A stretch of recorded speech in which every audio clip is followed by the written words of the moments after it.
Elle Edwards. Elle Edwards. Elle Edwards. Elle Edwards. Christmas Eve, a time often painted with warm, glowing lights, laughter shared between families, and the joy of reunions after long separations. For many, it is a season of connection and celebration, when the strains of everyday life are set aside in favor of embracing loved ones and creating treasured memories. Yet, amidst the holiday cheer, there are moments when tragedy strikes with unexpected and heart-wrenching force, tearing apart the very fabric of joy. Such was the case on December 24, 2022, in Liverpool, UK, where a young woman named Elle Edwards lost her life in a senseless act of violence that shocked her community and left countless questions unanswered. Elle Edwards was a 26-year-old with a zest for life and an infectious positivity that endeared her to everyone she met. A talented cosmetologist, Elle worked in a local beauty salon and served as an assistant to a dermatologist, demonstrating not only her skill but also her dedication to helping others look and feel their best. Her clients admired her warm demeanor and genuine kindness, qualities that set her apart and made her a trusted professional in her field. Her co-workers and friends often described her as a beacon of light, always smiling, always cheerful, and always pushing herself to achieve her goals. Ella's determination and spirit were matched by her love for her family. This Christmas was particularly special for her, as her sister Lucy had flown in from Dubai to spend the holidays together. The two sisters shared a close bond, and Elle had eagerly anticipated Lucy's arrival.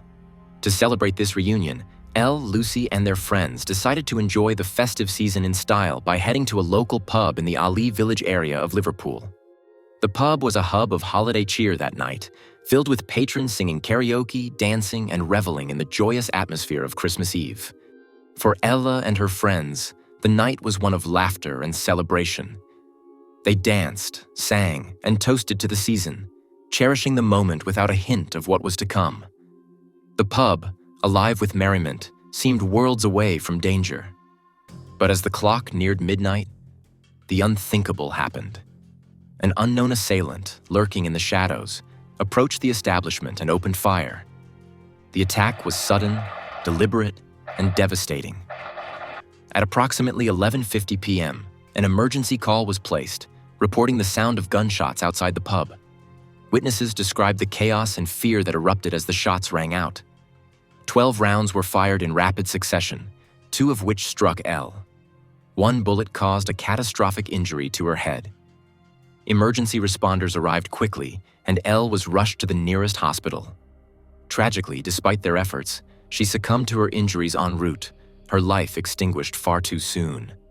The news of Elle's death sent shockwaves through her family, friends, and the wider community. For those who knew her, the loss was incomprehensible. Ella was a woman who radiated positivity, kindness, and warmth. How could someone so full of life meet such a violent end? The grief was compounded by the lack of answers. Who would commit such a heinous act, and why? The initial stages of the police investigation provided few clues, leaving loved ones grappling with an unbearable void. Detectives faced an uphill battle from the outset. The assailant had disappeared into the night, leaving behind scant evidence. A few shell casings at the scene were the only physical traces of the crime. The pub's location in an area known for criminal gang activity raised suspicions that the shooting might have been gang-related. However, Elle's background and lifestyle offered no indication that she was involved in anything illicit. To her friends and family, she was simply a hard-working young woman with a bright future ahead of her. The investigation revealed that Elle was not the only victim that night. 4 other individuals, all men aged between 22 and 33, sustained gunshot wounds of varying severity. They, too, had been enjoying the evening at the pub and were local residents. This detail deepened the mystery. Were these men the intended targets, or was the shooting indiscriminate? And if Elle was not the primary target, how did she become entangled in such a horrific event? To unravel these questions, law enforcement embarked on a meticulous and wide-reaching investigation. Detectives interviewed witnesses, analyzed hours of video footage from the pub's surveillance cameras, and reviewed mobile phone data from the area. Every lead, no matter how small, was pursued with urgency. Witnesses described seeing an unknown car near the pub shortly before the attack, leading to speculation that the gunman had been waiting for the right moment to strike. The calculated nature of the shooting suggested it was premeditated, but the motive remained elusive. As the investigation continued, detectives explored multiple theories. One possibility was that Elle had been a random victim, caught in the crossfire of a gang dispute. Another was that the gunman had mistaken her for someone else. Yet another theory posited that the shooting was an act of spontaneous aggression by an unstable individual. Each hypothesis required careful scrutiny, as the detectives worked tirelessly to piece together the puzzle.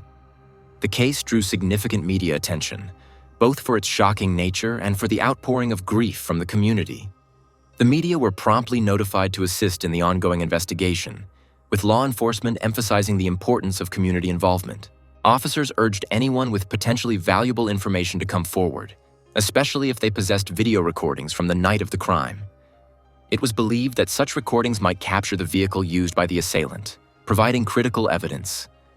The police organized a meeting with local residents shortly after the incident, aiming to foster trust and encourage cooperation.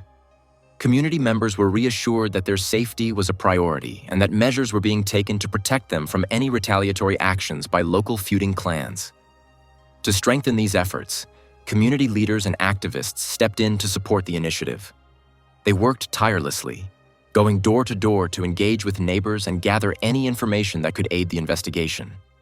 Specially trained officers were also assigned to work closely with the family of the deceased, Elle Edwards, providing them with emotional support and guidance during this unimaginably difficult time. In the course of these efforts, investigators learned that the perpetrator had fled the pub parking lot in a dark-colored car. Eyewitnesses described the vehicle as possibly a dark Mercedes, a detail that was later confirmed through outdoor surveillance footage. The footage revealed that the killer had not acted impulsively. Instead, he had arrived at the parking lot and observed the pub's patrons for several minutes. From his vantage point, he had a clear view of both the entrance and much of the interior. It became evident that he was deliberately choosing the most opportune moment to carry out the attack. When Elle Edwards stepped outside, the attacker exited his car, fired 12 shots with chilling precision, then swiftly returned to his vehicle and disappeared into the night. The surveillance footage provided another crucial piece of information. The attacker had acted alone. No accomplices were visible in the recordings, and there was no evidence of anyone assisting him at the scene. Unfortunately, the footage did not reveal the direction in which the assailant fled after leaving the pub. This gap in information prompted detectives to intensify their efforts, going door to door in the neighborhood to describe the suspect's car and recount the circumstances of the crime, hoping to uncover new leads. Patrolling in the area was heightened, with officers working around the clock to maintain a sense of security and gather intelligence. Their persistence paid off. Just 2 days after the shooting, 2 suspects were detained for questioning. However, the investigation hit a roadblock when no conclusive evidence linked these individuals to the crime. The murder weapon remained undiscovered, and without it, proving their involvement was impossible. The police issued a public statement, vowing not to rest until the perpetrator was brought to justice. This declaration aimed to reassure the community, which was increasingly outraged by the surge in violent crime and the perceived inability of the authorities to control it. One theory that gained traction was that the shooting was gang-related, with Elle Edwards being an unintended victim. Detectives uncovered information suggesting that the potential targets might have been Jake Deppy and Kieron Seld, members of the A gang who had been present at the pub that night. The A gang had long been embroiled in a bitter conflict with a rival group over territorial control. This rivalry, investigators speculated, could have been the catalyst for the attack. Yet this remained an unproven hypothesis, requiring further corroboration. On December 29, police arrested a third individual in connection with the case. However, this suspect was not the shooter. The individual had a solid alibi, excluding him from direct involvement in the attack. Despite this, detectives believed he might have played a role in planning or facilitating the crime. On December 31, the police department received a critical report. A fire had erupted near the scene of the recent shooting. When emergency services arrived, they discovered a dark Mercedes, eerily similar to the one linked to the perpetrator, engulfed in flames. The vehicle had been completely burned out, and with it, valuable evidence that could have advanced the investigation was lost. It was evident that the arson was no accident. The perpetrators, aware that law enforcement was closing in, had taken deliberate steps to destroy one of the most direct pieces of evidence tying them to the crime. Despite the extensive damage caused by the fire, forensic analysis confirmed that the car had indeed been used in the shooting. However, investigators also determined that the Mercedes had been stolen shortly before the attack, adding another layer of complexity to an already challenging case. The deliberate destruction of the vehicle underscored the calculated nature of the crime. The fire was a clear attempt to hinder the investigation and buy the perpetrators more time. Even so, law enforcement pressed on. The case took another turn on January 11th, when 2 more suspects were apprehended in central Wales. Among them were a 22-year-old man named Connor Chapman and a 23-year-old woman. Both were taken into custody and brought to the police department for questioning. Connor Chapman, in particular, was well known to the authorities. His criminal record was extensive, built over the course of the past 5 years. Connor's troubled past traced back to his childhood in Birkenhead, Liverpool. Abandoned by his parents at an early age, he was raised by his grandparents, who took legal guardianship. Despite their efforts, Connor's behavior was problematic from a young age. He dropped out of high school shortly before his exams, and teachers and peers alike saw little potential for his future. His early run-ins with the law began when he was just 14 years old, following an accusation of shoplifting. By 16, his criminal activities had escalated to car theft, and his repeated violations of court orders and probation terms further entrenched him in a life of crime. His descent into crime had begun with car theft and minor offenses, but over time, he had escalated to more serious and violent acts. One of his earliest significant offenses involved stealing a car under aggravating circumstances. Following that, Connor became a suspect in numerous robberies, incidents of hooliganism, and threatening behavior. His notoriety grew after an incident where he led police on a high-speed chase. During this incident, a city patrol spotted a stolen Audi and ordered the driver to stop. Connor, then just 18, refused to comply, initiating a reckless high-speed chase through Liverpool streets. His actions during the pursuit were perilous. He exceeded 80 kilometers per hour in areas with a 30-mile-per-hour limit, drove into oncoming traffic multiple times, and ultimately lost control of the vehicle, crashing into a curb. The crash rendered the car inoperable, forcing Connor to flee on foot. However, his attempt to escape was short-lived. Patrol officers caught up with him hiding in nearby bushes, bringing the dramatic ordeal to an end. Upon being detained, he feigned ignorance, claiming he was merely waiting for a friend. The incident made headlines, earning him the dubious distinction of becoming a local media sensation. In 2017, Connor's charges expanded to include possession of prohibited substances alongside car theft. His defiance of legal restrictions became a pattern, and by 2018, he had violated a restraining order prohibiting him from entering certain areas of the city. His disregard for the law was evident again when he was detained in public carrying a knife and illegal substances. Connor's repeated brushes with the law and escalating criminal behavior painted a grim picture of a young man deeply entrenched in a destructive lifestyle. In January 2020, Connor faced another court sentence. This time, a 10-month prison term for possession of a cold weapon and illegal substances. His capture added yet another layer to his growing list of offenses. Following his release, he returned to criminal activity almost immediately, becoming a suspect in at least 5 separate incidents. When apprehended once again, Connor infamously boasted that he had spent more time behind bars than free, showing a twisted pride in his criminal accomplishments. By the age of 20, Connor's criminal record had ballooned to include 19 convictions for 43 distinct crimes. Incredibly, despite this alarming history, he was released once again in the summer of 2022. This brief period of freedom, a mere 6 months before the death of Elle Edwards, would prove pivotal.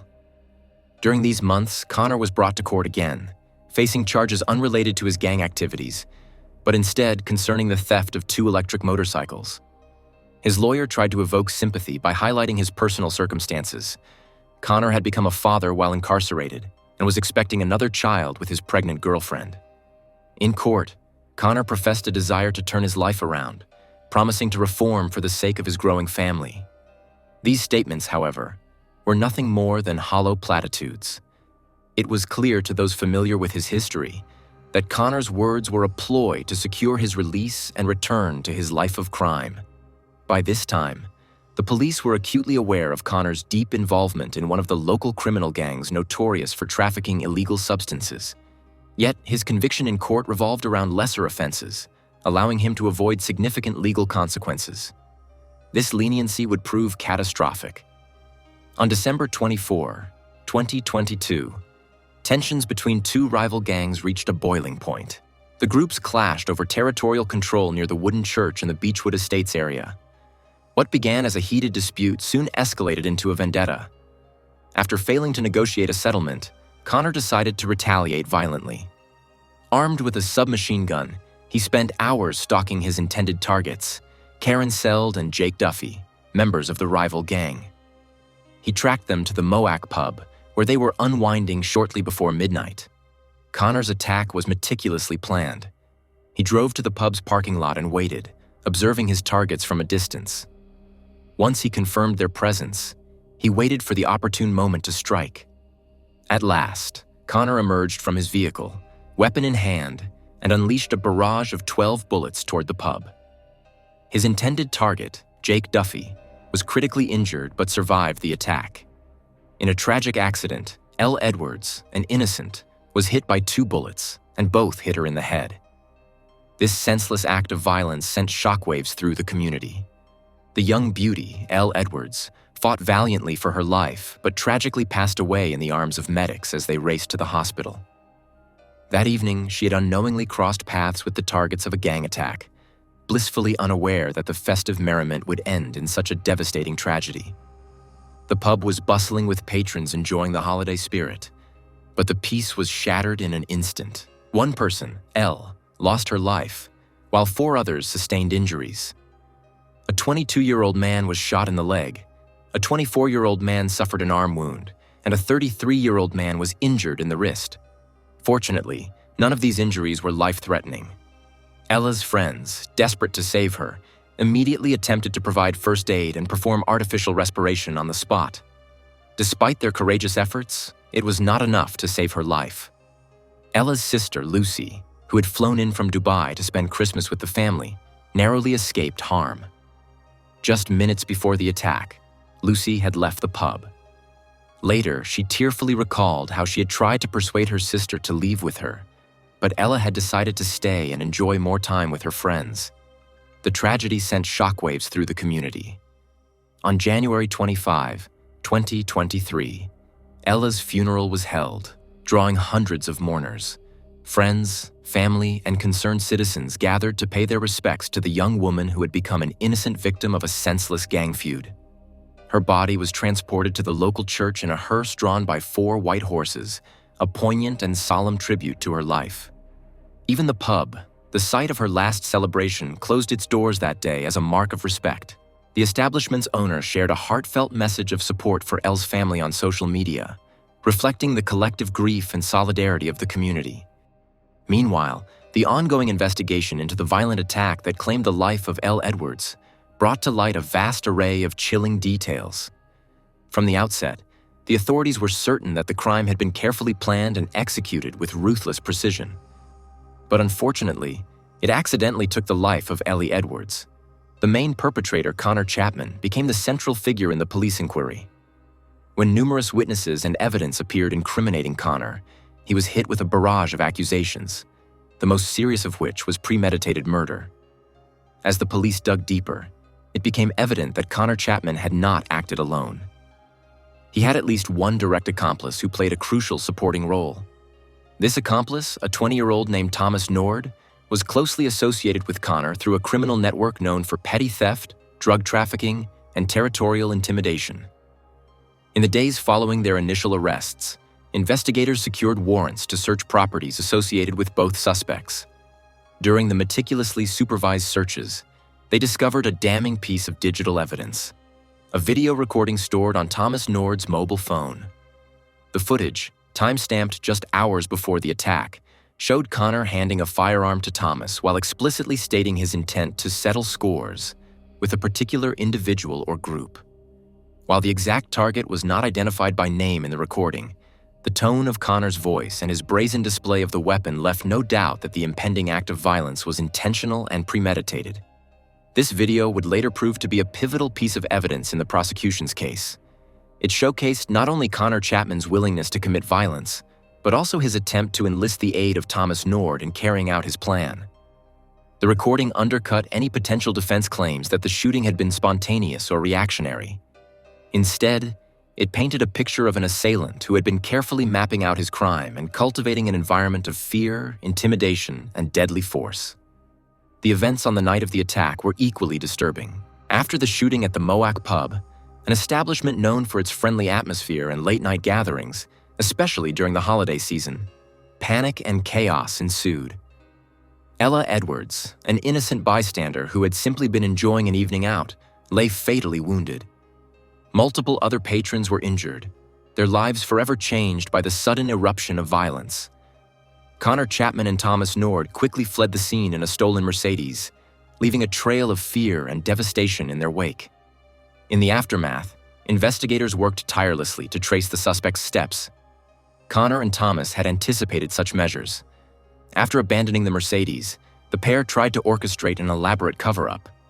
They concealed the stolen vehicle in a remote location, intending to return later to destroy it, presumably by fire or other means that would eliminate physical evidence.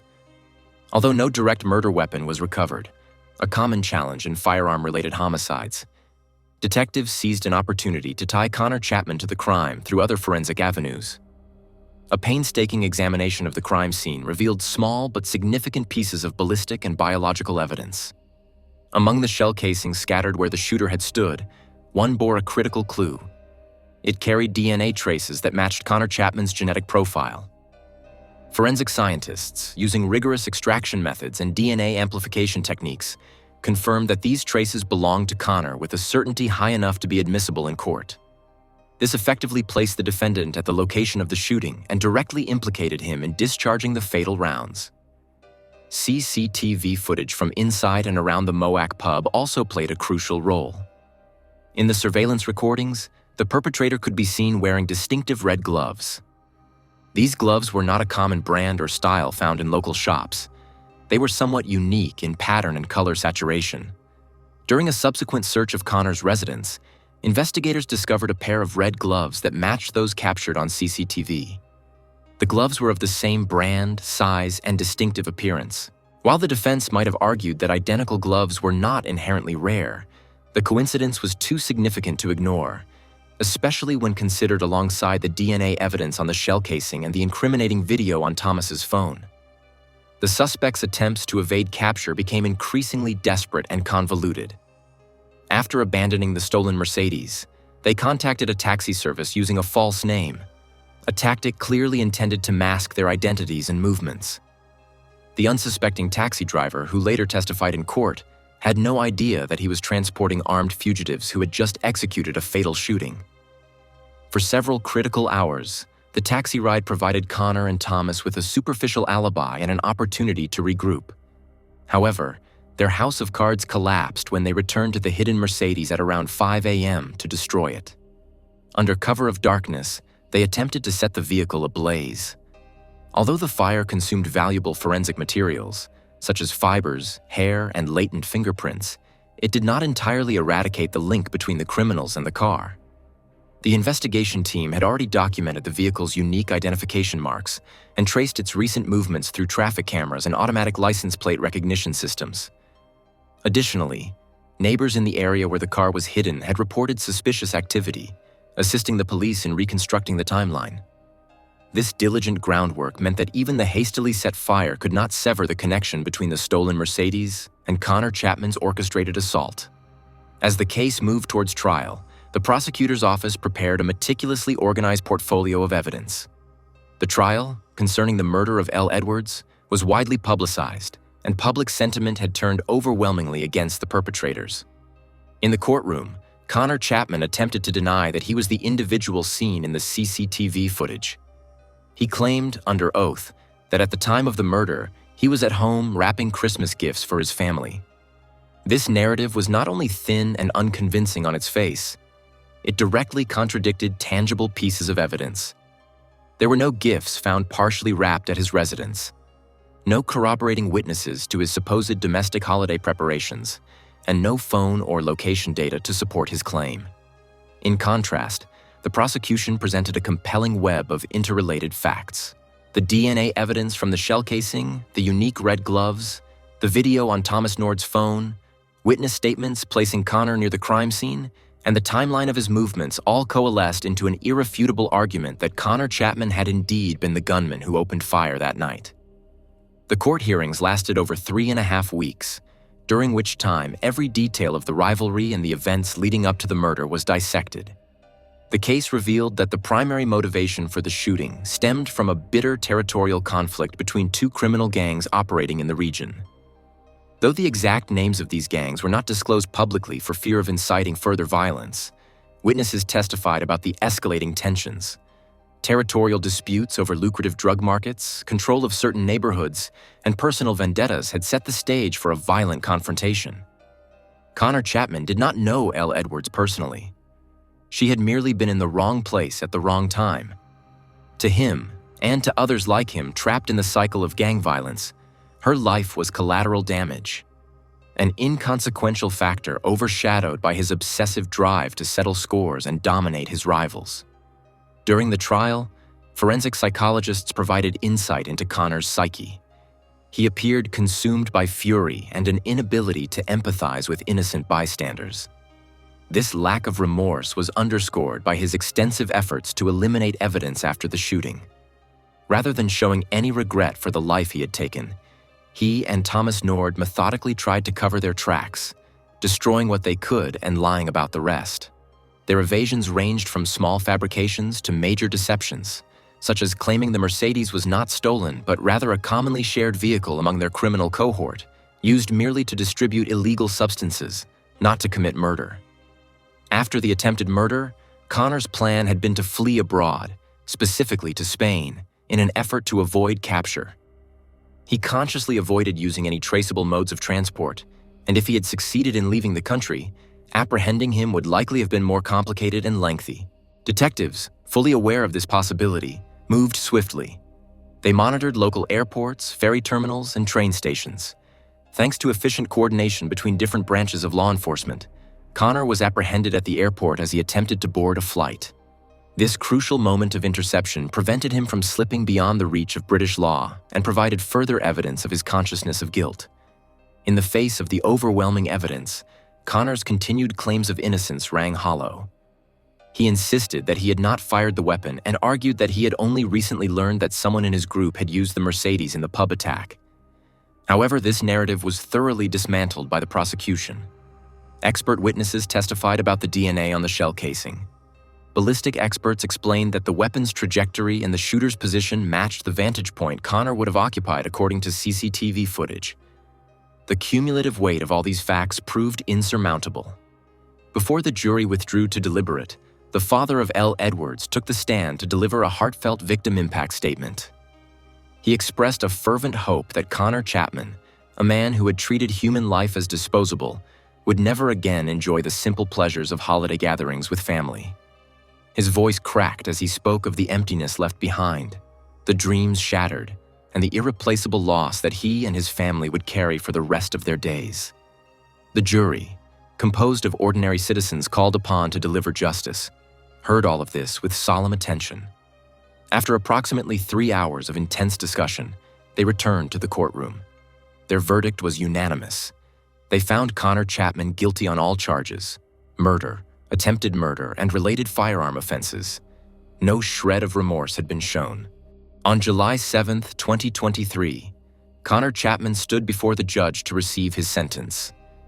Given the gravity of the crime, the intentional killing of an innocent young woman, the terror inflicted upon the community, and the unremorseful nature of his conduct, the court imposed the harshest penalty available under the law. Connor was sentenced to life imprisonment, with the possibility of parole only after serving a minimum term of 48 years. This effectively guaranteed that he would spend most of his life behind bars, reflecting society's condemnation of his actions and its determination to protect the public from his capacity for violence. In July 2023, Thomas Nord, who had assisted Connor but had not pulled the trigger himself, was found guilty on all charges brought against him. The court recognized that Thomas had a less extensive criminal record than Connor and had played a supporting rather than a leading role in the murder. He was sentenced to 9 years in prison. This sentence, while severe, acknowledged the differences in culpability, criminal history, and the degree of premeditation evident between the two defendants. In the end, the trial and its outcome served not only as retribution for the life senselessly taken, but also as a stark warning to those who might consider engaging in similar acts of violence. Upon hearing the verdict, Elle Edwards' father victoriously raised his fist. Elle's father announced his intention to establish a foundation to support victims like his daughter. He believed that the primary goal should be to reduce the number of weapons in the hands of civilians. The grieving man hoped that this tragic incident would serve as a lesson and help save the lives of innocent people in the future.